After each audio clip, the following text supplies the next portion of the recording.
अभिवादन स्वीकार कीजिए ब्रजेश मिश्रा का और आप देखना शुरू कर चुके हैं द डिबेट। बहनों भाइयों, अयोध्या में 22 जनवरी को जब रामलला की प्राण प्रतिष्ठा हो रही होगी, उसी दौरान एक बहुत मेजर और बड़ा अनाउंसमेंट मथुरा के लिए होने जा रहा है। इलाहाबाद हाई कोर्ट से अब जब रास्ता साफ हुआ है, तब उत्तर प्रदेश की सरकार और केंद्र सरकार भी शायद मिलकर एक बड़े मेगा प्रोजेक्ट की तैयारी कर रहे हैं और इस बार वृंदावन में बड़ा कॉरिडोर कान्हा का बनने जा रहा है। इसकी तैयारियां भी शुरू हो रही हैं और कल भारत के प्रधानमंत्री नरेंद्र मोदी खुद मथुरा में मौजूद हैं। अब जब कोर्ट की क्लियरेंस हुई है तो कान्हा कॉरिडोर कितना बड़ा और व्यापक होगा और अयोध्या, काशी, पुरी और अब किसकी बारी? मथुरा की। आज की चर्चा इसी विषय पर। बहनों भाइयों, इलाहाबाद हाई कोर्ट ने 2 दिन पहले वृंदावन में कान्हा कॉरिडोर बनने के लिए जो आवश्यक प्रशासनिक प्रक्रियाएं हैं उसको पूरा करने की इजाज़त दे दी है। लेकिन हाईकोर्ट ने इसमें तमाम राइडर्स लगाए हैं, लेकिन मोटा मोटी तौर पर अनुमति मिल गई है और अब कान्हा कॉरिडोर के निर्माण का रास्ता प्रशस्त हो चुका है। ज़मीन अधिग्रहण से लेके बनाने से लेकर और इसके सौंदर्यीकरण तक तकरीबन 1000 करोड़ 1000 करोड़ के खर्च का अनुमान है। अब जब अयोध्या और काशी का काम पूरा हो गया है तो अब मथुरा की बारी आई है और मथुरा में विशेष तौर पर वृंदावन के आसपास के क्षेत्र को उत्तर प्रदेश की भारतीय जनता पार्टी की योगी आदित्यनाथ के नेतृत्व वाली सरकार कान्हा कॉरिडोर को पूरी तरह से विकसित करना चाहती है।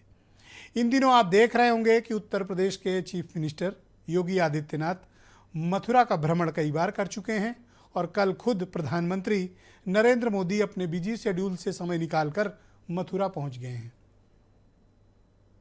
मथुरा नगरपति कान्हा के लिए एक बड़े कॉरिडोर के निर्माण की प्रक्रिया अब बस कुछ वक्त बाद शुरू होगी। अब उत्तर प्रदेश की सरकार को बजट एलोकेशन करना है।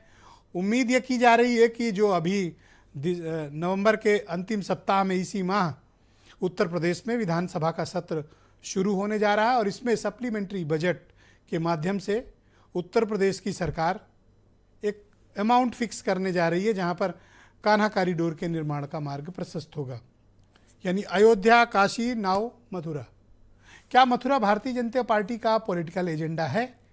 बहनों भाइयों, राजनीतिक दल कोई भी काम बिना पॉलिटिकल इंटरेस्ट के नहीं करते हैं, क्योंकि आए ही राजनीति करने हैं। कोई भी पॉलिटिकल पार्टी कोई कल्चरल पार्टी नहीं होती जो सोशल और कल्चरल इशूज़ को रेज करे। हर राजनीतिक दल का एक पॉलिटिकल एजेंडा होता है जिसको वो आगे बढ़ाती है। तो बीजेपी ने इन सभी जगहों पर एक बड़ा रिलीजियस वातावरण बनाने के लिए एक व्यापक तैयारी की है। आप पिछले दिनों अयोध्या में हुई एक कैबिनेट की बैठक को याद कीजिए। बहनों भाइयों, समाज में और सरकार के काम से हमको ऑब्जर्वेशन करना चाहिए। फैसलों को सिर्फ देखना या पढ़ना ही नहीं चाहिए, उसको ऑब्जर्वेशन करना चाहिए कि कोई भी फैसले लिए जा रहे हैं तो उसके निहितार्थ क्या हैं और उसके दूरगामी परिणाम क्या है। आपको ध्यान होगा कि एक और फैसला लिया गया, लेकिन दीपोत्सव की खबरों के बीच वो फैसला दब गया। 16 तीर्थ ट्रस्ट बनाने का ऐलान उत्तर प्रदेश की सरकार ने कर दिया और कैबिनेट ने उसको मंजूरी दे दी है। 16 तीर्थ ट्रस्ट, इसमें विभिन्न जनपदों में फैले हुए जो तीर्थ स्थल हैं उनका सरकार किस तरह से पुनरुद्धार करे और एक व्यापक बड़ा स्वरूप, आकर्षक स्वरूप कैसे प्रदान किया जाए। सबके लिए एक रोल मॉडल काशी वाराणसी में बाबा भोलेनाथ का कॉरिडोर है।